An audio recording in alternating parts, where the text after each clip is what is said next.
안녕하세요. 교사 아카데미 시작합니다.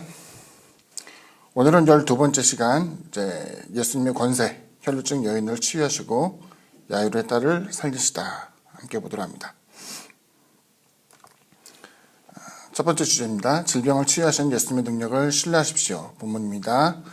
예수께서 배를 타시고 다시 맞은편으로 건너가시니 큰 무리가 그에게로 모이거늘 이에 바닷가에 계시더니 회당장 중의 하나인 야이로라 하는 이가 와서 예수를 보고 발 아래 엎드려 간곡히 구하여 이르되 내 어린 딸이 죽게 되었사오니 오셔서 그 위에 손을 얹으사 그로 구원을 받아 살게 하소서 하거늘 이에 그와 함께 가실새 큰 무리가 따라가며 애워싸 밀더라. 12해를 혈루증으로 알아온 한 여자가 있어 많은 의사에게 많은 괴로움을 받았고 가진 것도 다 허비하였을 때 아무 효험이 없고 도리어 중하여졌던 차에 예수의 소문을 듣고 무리 가운데 끼어 뒤에 와서 그의 옷에 손을 대니 이는 내가 그의 옷에만 손을 대어도 구원을 받으리라 생각함일러라.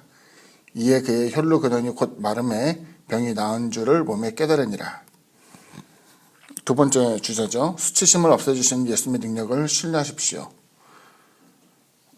예수께서 그 능력이 자기에게서 나간 줄을 곧 스스로 아시고 무리 가운데서 돌이켜 말씀하시되 누가 내 옷에 손을 대었느냐 하시니 제자들이 여짜오되 무리가 애워싸 매는 것을 보시며 누가 내게 손을 대었느냐 물으시나이까 하되 예수께서 이 일 행한 여자를 보려고 둘러보시니 여자가 자기에게 이루어진 일을 알고 두려워하여 떨며 와서 그 앞에 엎드려 모든 사실을 여쭈니 예수께서 이르시되 딸아 내 믿음이 너를 구원하였으니 평안히 가라 내 병에서 놓여 건강할지어다.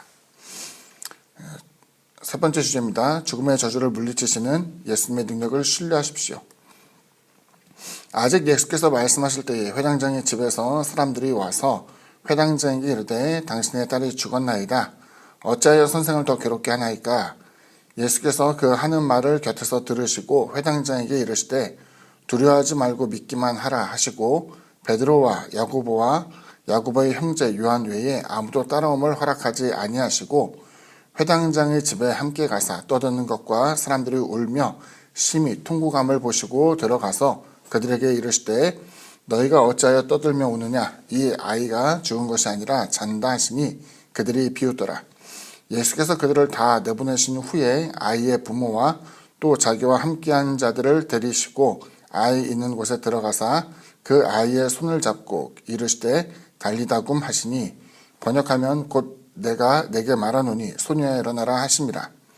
소녀가 곧 일어나서 걸으니 나이가 12살이라 사람들이 곧 크게 놀라거늘 예수께서 이 일을 아무도 알지 못하게 하라고 그들을 많이 경계하시고 이에 소녀에게 먹을 것을 주라 하시니라. 본문이 좀 길었죠. 첫 번째 정리해 보자면은 이것은 이제 두 가지 이야기가 함께 들어가 있죠. 회당장의 요청으로 이제 딸을 고치러 가던 중 혈루증 앓던 여인이 예수님의 옷에 이제 손을 대는 장면입니다. 여기 보게 되면은 회당장의 요청으로 가는 그 가운데 하나의 이야기가 불쑥 나오는데 이것을 연관된 것으로 봐도 되고요. 연관되지 않은 것으로 볼 수도 있어요.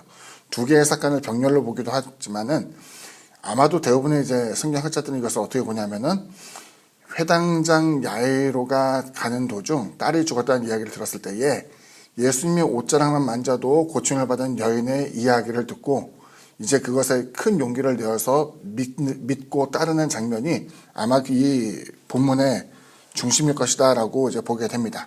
아무튼 여기 보게 되면은 회당장 요청으로 가는 중에 이제 혈루증 앓던 여인이 이제 나타납니다. 혈루증 앓던 여인, 유출병이라고도 이야기하는데 여자의 하혈이 계속 멈추지 않고 이루어지는 것을 보게 되죠. 구약에 보게 되면 이 부분에 대해서 이것을 불결하다라고 얘기하는데 뭐 불결하다는 것이 뭐 위생상의 문제도 있었겠지만 전염될 수 있는 그 같은 것으로 보아서 사실은 사람들 가운데 나서서는 안 되는 것으로 이제 인식이 돼요. 그런데 이제 보통의 경우는 이제 부득이 사람들 앞에 나서게 될 때에는 입을 가리고 부정하다 이것을 외치면서 다녀야 되는데 이 여자가 예수님의 옷자락을 만지게 될 때에는 이와 같은 행위가 묘사되고 있지 않죠. 그럼에도 불구하고 예수님의 옷자락을 만졌을 때에 고침을 받게 되었습니다.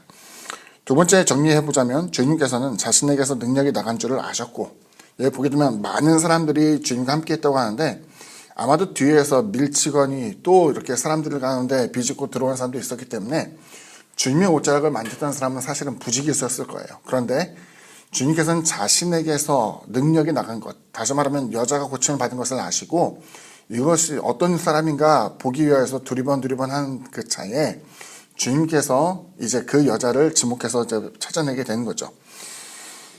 우리가 생각할 때는 이제 여기서 만약에 율법의 규정에 대해서 따지는 사람이라고 한다면은 부정한 여인에게 죄를 물을 수 있었을 것 같아요. 왜냐하면 부정한 사람으로서 일반적인 사람과 함께 다닐 때에는 숨겨서는 안 되고 또 사람들이 그 부정함이 옮겨지지 않도록 이제 거리가 띄어졌음에도 불구하고 이 여자는 그것을 개의치 않고 주님께 나왔던 거죠. 하지만 이 여자가 나왔던 이유는 한 가지죠. 뭐냐면 내가 주님의 옷에 손을 대면은 이 자체로 나을 수 있을 거라는 그 같은 확신을 가졌기 때문이죠. 여기서 보면은 가능성이 아니에요. 주님께 가서 내가 병 걸린 것과 고통스러운 것을 말하면은 주님께서 고쳐줄 것이다 라고 하는 게 아니라 허락은 받지 않았지만 내가 그의 옷에 손을 대기만 한다면은 고침을 받을 것이라 생각을 해서 이제 나오게 된 것이었죠. 그때에 주님께서 이야기하신 것은 그 여자에 대해서 정죄하기는커녕 오히려 믿음으로 구원을 받았노라고 선언하게 되었습니다. 그리고 이제 그 본문에 나온 것처럼 가는 도중에 회당장의 딸이 죽었음을 이제 고지하게 되었지만 주님께서는 두려워하지 말고 믿기만 하라라고 이야기하며 여전히 회당장과 함께 집으로 들어가게 되었습니다. 여기 보게 되면 믿음이란 것, 그 여자가 갖고 있던 그 믿음의 결과가 고침이 되었던 것처럼 회당장의 믿음을 통하여서 그 딸이 낳을 수 있는 가능성에 대해서 사실은 이제 주님께서 실제로는 고쳐주기를 원하셨지만 여전히 회당장에게 요구되는 것은 믿음이었어요. 죽음에서조차 건짐을 받을 수 있다는 것을 보여주고 있습니다. 이 이전에 있던 그 사역에 대해서 생각해 보자면은 주님께서 아직 죽은 자를 살리신 장면이 나오기 전이었기 때문에 여기서 아마도 회당장이 생각하는 것은 야, 죽기 직전이라도 주님께 가서 이제 고침을 받을 수 있겠는데 죽고 난 다음에는 나는 이제 끝났구나, 끝장이구나 라는 생각이 만연했을 텐데 여기 보면 여전히 주님께서는 죽음 여와는 상관없이 믿음을 계속 유지하고 가질 것을 이제 요청하는 장면이 나오죠. 그리고 이 부분에 대한 것을 수용하게 될 때에 주님께서는 그 딸을 살리게 되었고 그 아이가, 소녀가 확실하게 살아나는 것을 증거하는 장면, 먹을 것을 갖다 주어서 먹게 함으로써 실질적인 이제 신진대사 활동이 이루어지게 되는 것을 보여주고 있습니다. 오늘은 여기까지고요. 우리의 신앙이 환경에 휘둘리지 않고 신앙으로서 환경을 극복할 수 있게 되기를 부탁을 드립니다. 감사합니다. 다음 주에 뵙겠습니다.